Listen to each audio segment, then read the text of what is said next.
All right, everyone, gather round. I have a very special story to share with you today about a man named Jesus, who was born about 2,000 years ago in a little town called Bethlehem, in the land of Judea. Now, it all started with his mother, Mary. She was engaged to a kind man named Joseph. But before they were married, an angel named Gabriel appeared to her with amazing news. He told her she was going to have a baby through the power of the Holy Spirit, and that she should name him Jesus. When it was almost time for the baby to arrive, Mary and Joseph had to travel to Bethlehem. But when they got there, the town was so full of people that there was no room for them to stay anywhere. Because there was no room at the inn, Jesus was born in a humble stable, and his mother gently laid him in a manger, which is a wooden hay feeder for animals. Jesus grew up in a town called Nazareth, where he learned how to be a carpenter, just like Joseph. When he turned 30, he went to see John the Baptist to be baptized,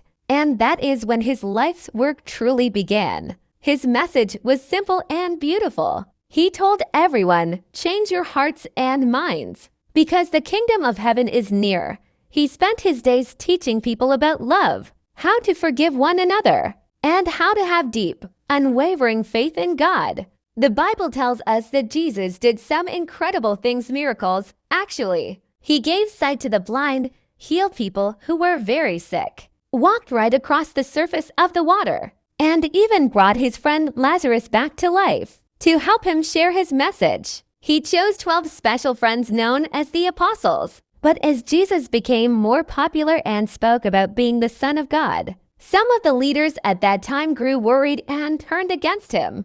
Before he passed away, Jesus shared one last meal with his disciples. This is what we call the Lord's Supper, a special way he gave them to remember him. Sadly, one of his own followers, a man named Judas Iscariot, betrayed him for 30 pieces of silver. Jesus was arrested and taken before the Roman governor, Pontius Pilate, who ordered that he be crucified. On a hill called Golgotha, he was hung on a cross between two thieves, and that is where he gave up his life. But the story doesn't end there. On the third day after he died, some women went to his tomb and were shocked to find that the heavy stone had been rolled away. The tomb was empty.